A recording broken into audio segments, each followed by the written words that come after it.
This video is for commentary purposes only. Hit that subscribe button and enjoy this crazy story.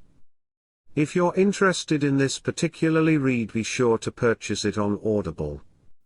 Butterfly in the sky, I can go twice as high. take a look, it's in a book, a reading rainbow. I can go anywhere, friends to know and ways to grow, a reading rainbow. I can be anything,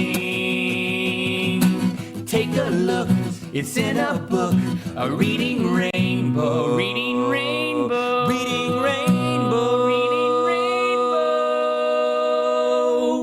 Hey y'all, boy Charles Arnaz World.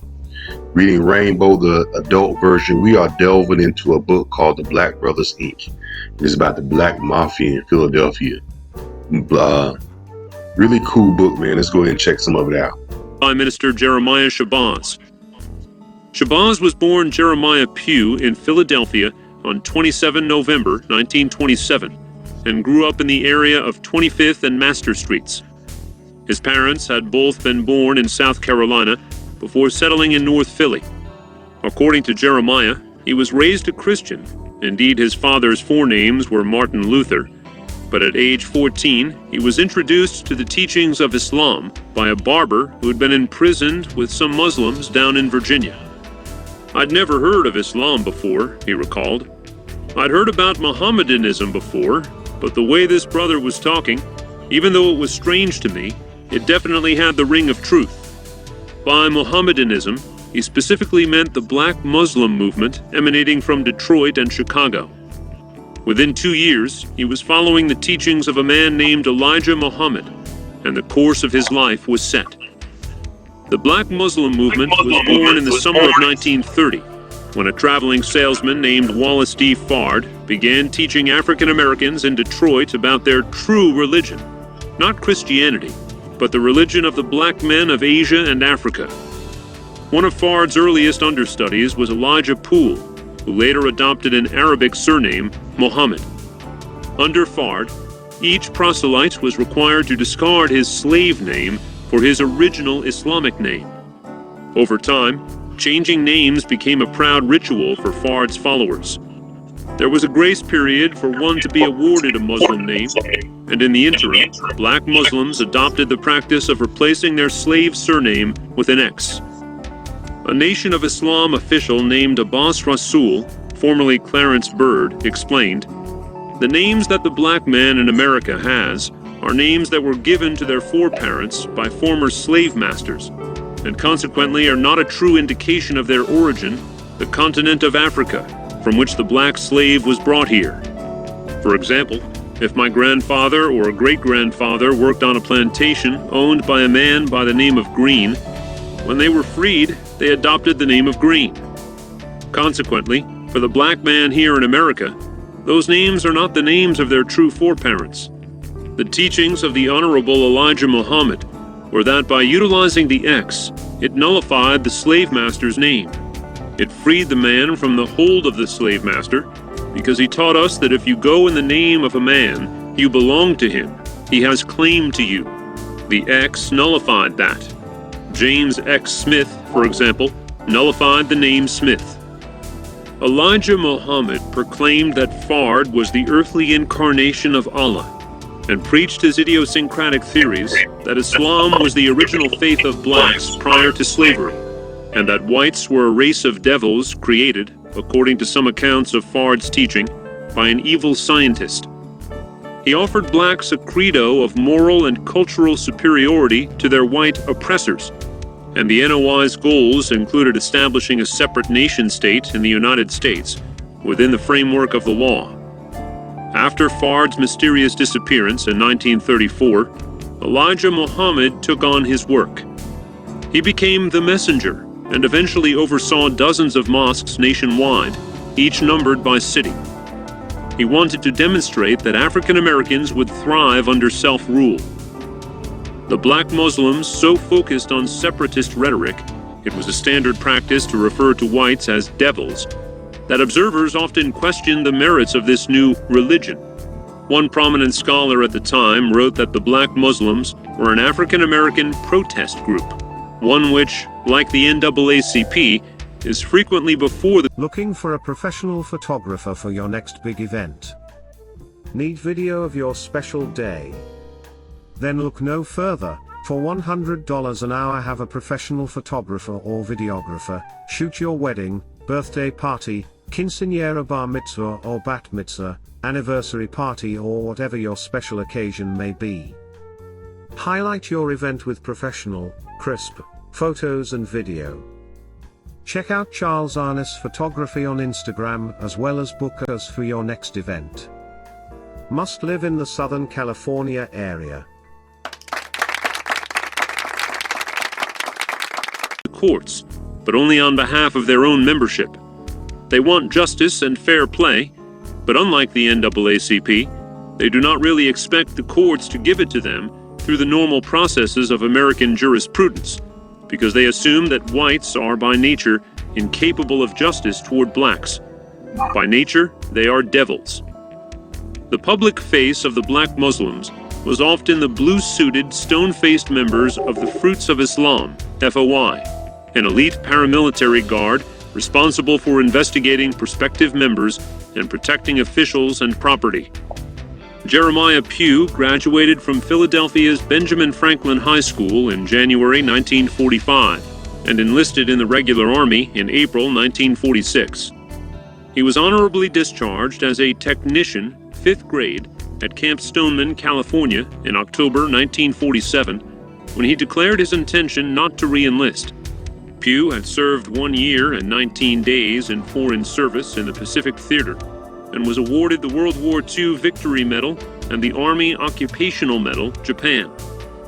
His military records show that his character and efficiency ratings ranged from unknown to excellent.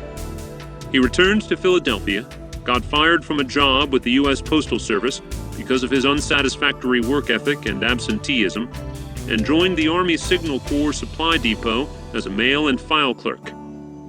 His life changed in 1954. First, he married Elizabeth Shirley Lee. Secondly, Malcolm X came to Philadelphia to open the Temple of Islam No. 12. Malcolm X was by now the flamboyant, headline-making spokesman of the NOI movement, and at times overshadowed the messenger himself. Formerly Malcolm Little, his life was representative of many NOI followers and included poverty and prison. After stints as a bootlegger, a numbers runner, and a drug dealer, he converted to the nation in 1948 while in prison, and began his rise within the NOI when he gained back his freedom in 1952. Malcolm X personified the civil rights movement's tilt toward militancy, and he spoke derisively of the peaceful sit-ins led by people like Reverend Martin Luther King. Anybody can sit, he said. An old woman can sit. A coward can sit. It takes a man to stand. He pointedly admonished whites. You might see these Negroes who believe in nonviolence and mistake us for one of them, and put your hands on us thinking we're going to turn the other cheek. And we'll put you to death just like that. Malcolm X found a loyal follower and a quick study in Jeremiah Pugh, and Brother Jeremiah soon rose to the rank of captain in Temple 12's Fruit of Islam Guard. Jeremiah and Malcolm became virtually inseparable and roomed together at 2516 West Nicholas Street in North Philadelphia until Malcolm moved to New York. Malcolm lived in a room with another brother and me for a year, so I got to know him well, recalled Pugh. I woke up next to him every day and went to bed next to him every night. Though it was Malcolm who commanded the television cameras and the print media, upstart Pugh was doing his share to spread Elijah Muhammad's message throughout the country, building a significant following in Philadelphia, and all the while honing his sales pitch. His oratorical skills were mesmerizing, and his stylish appearance, topped off by his large framed eyeglasses, added to his mystique. He was a captivating speaker with a clear, direct message. What we taught was different from what Martin Luther King was teaching, he later explained. We dealt with the reality of the situation, not the way everybody wanted it to be. We taught first that God is a black man. Everybody else has a God like them. The Chinese have a Buddha who looks Chinese. Africans have a God on a stick that looks like them. The Europeans have a Jesus. And as far as white people were concerned, we taught that the white man was the devil. There's no devil in the ground. To us, God is real, the devil is real, heaven is a place here on earth. When you die, you're finished. You go in the ground, but there's no hell in the ground. Hell is here on earth. As Pew quickly rose in stature within the Nation of Islam, the federal government became increasingly interested in his activities. The FBI started investigating him as early as September 1954. At the time, the Bureau was still compiling a list of the most significant communists and racial agitators called the Security Index, which listed these persons according to their estimated degree of dangerousness. The index, also called the Emergency Detention Program, dated back to 1939 and was intended to facilitate mass arrests in the event of a national emergency. The authorities determined that Pew's former position in the Army, combined with his rank in the NOI, then referred to by the Bureau as the Muslim Cult of Islam, amounted to a potential national security threat. Within a few months, the FBI contacted his supervisor to advise them of his role in the movement and his status on the Security Index. As a result, he was suspended from his position in June 1955 and afforded a hearing to fend off dismissal. On August 3rd, Pew was charged with being an active member of the Muslim Cult of Islam in Philadelphia, which disavows allegiance to the United States, teaches and advocates civil disobedience, and teaches military drill, tactics, and discipline in preparation for the destruction of the government of the United States by force of arms and violence. It was claimed he was an officer within the Fruit of Islam, the military branch of the cult, designed to engage in force against constituted authority. Because all federal employees signed an agreement upon appointment saying they vowed to support and defend the Constitution of the United States, so help me God, the panel asserted that Pew's membership in the Muslim Cult of Islam was a violation of his employment agreement. To the consternation of the hearings panel, Pew repeatedly denied being a part of the so-called Muslim cult and artfully dodged any questions of substance. Nevertheless, he resigned his position the following day and went to work as a door-to-door salesman, hawking massage equipment and Avon products, while spending more and more time spreading the word of the messenger. Though obviously now aware of at least some of the law enforcement interest in him, Pew and his NOI peers persevered and indeed prospered.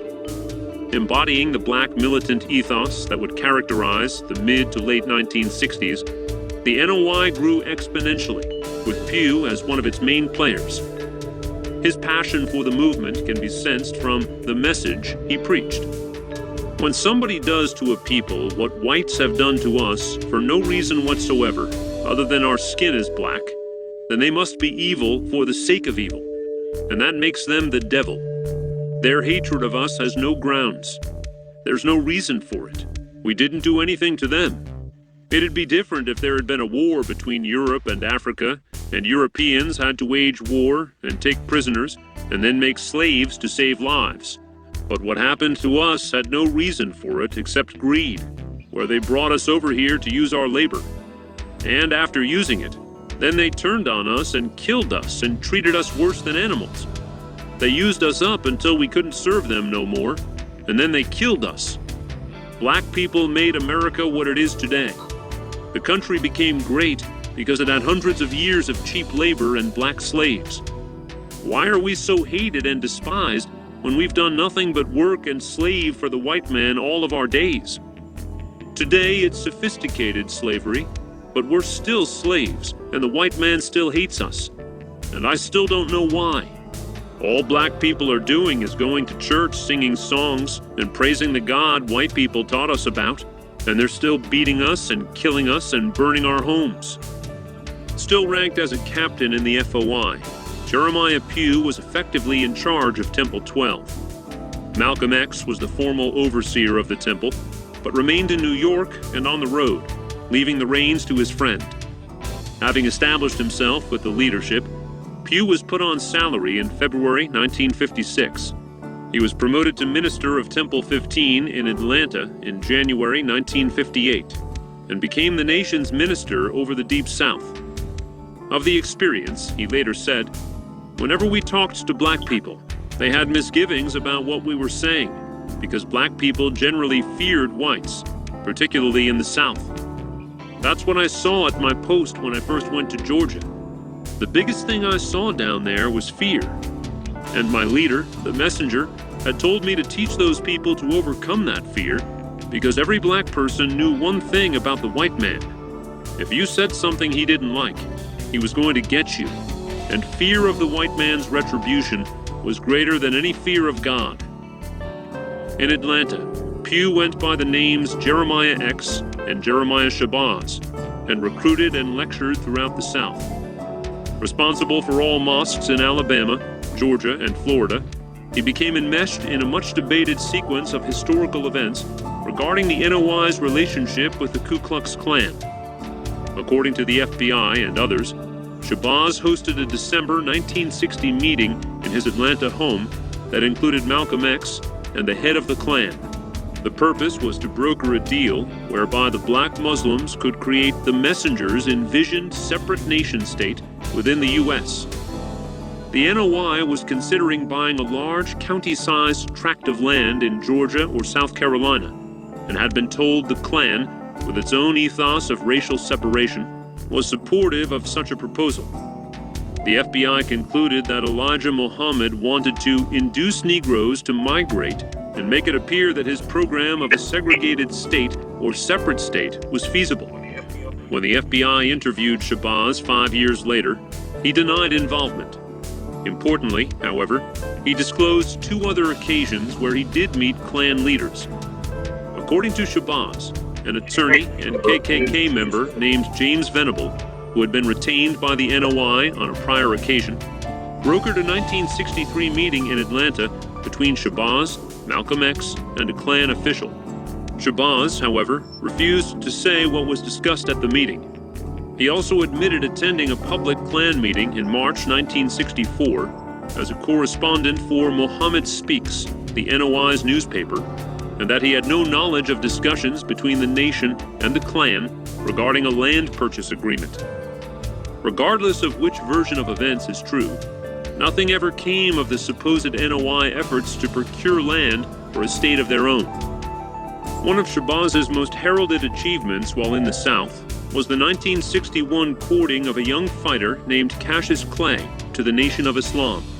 The NOI minister in Miami, Ismail Sabakan, introduced Clay, who had been brought up a Christian, to the teachings of Elijah Muhammad, and Shabazz was brought down to meet him. He told me that he liked what he'd heard. He'd never heard anything like it before, said Shabazz. It was new, it was strange, but it was also the truth, and he said he'd seriously consider becoming a Muslim. So we continued to talk with him, encouraging him to come to our meetings, which he did. What Shabazz said to Clay during his recruitment is illustrative of the oratorical skills he employed during his rise in the Nation of Islam.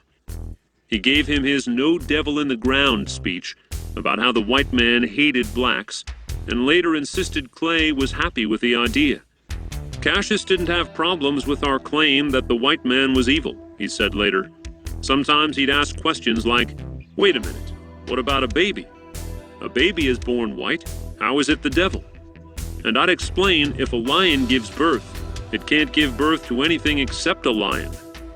This was in 1961, and there was a lot of outright injustice going on. You could pick up the newspaper every day and see white police cracking black skulls and setting dogs on us. And the thing that really got Cassius was when we began to explain that for someone to do this to other human beings, they can't be what he thought they were. They can't be God's people and mistreat other people the way white folks were doing. He was a young man, but a wise young man, so he was able to see that what we were teaching had truth. The more Cassius saw, the more he questioned, and the more he questioned, the more he convinced himself that what we were telling him was right. He'd seen the white man mistreating black people, saw his father and mother being disrespected and mistreated. So the real problem we had with him was not convincing him we were right. It was fear. He wanted to know how we could believe these things and say these things and keep walking around without the white man retaliating, because white people were killing black people every day. Cassius. Oh, y'all, that's the Black Brothers Inc. This book is good, man. It's really deep. It gets really entailed about the Black Mafia and the Black Muslims and how they infiltrated. It was just really good. They really should make this book into a movie. Black Brothers Inc. I was thinking maybe they should have like Denzel. You know what? We never really have too many movies with our heavy hitters in it. You know, like how they have Al Pacino and Robert De Niro, or Arnold Schwarzenegger and Sylvester Stallone. You never see like our heavyweight black actors in a movie. It'd be dope if they did a Black Mafia movie about the Philadelphia Black Mafia and the Muslims and all that stuff. The Black Brothers Inc. If they turned this book into a movie and they had Denzel and Samuel L. Jackson, I think that'd be so dope. But anyway, if y'all want to go ahead and buy this book, go ahead and go to Audible. Black Brothers Inc. It's a really good book written by Sean Patrick Griffin. Go ahead and give me a thumbs up button. Let me know what y'all think about this, man. Thanks for watching.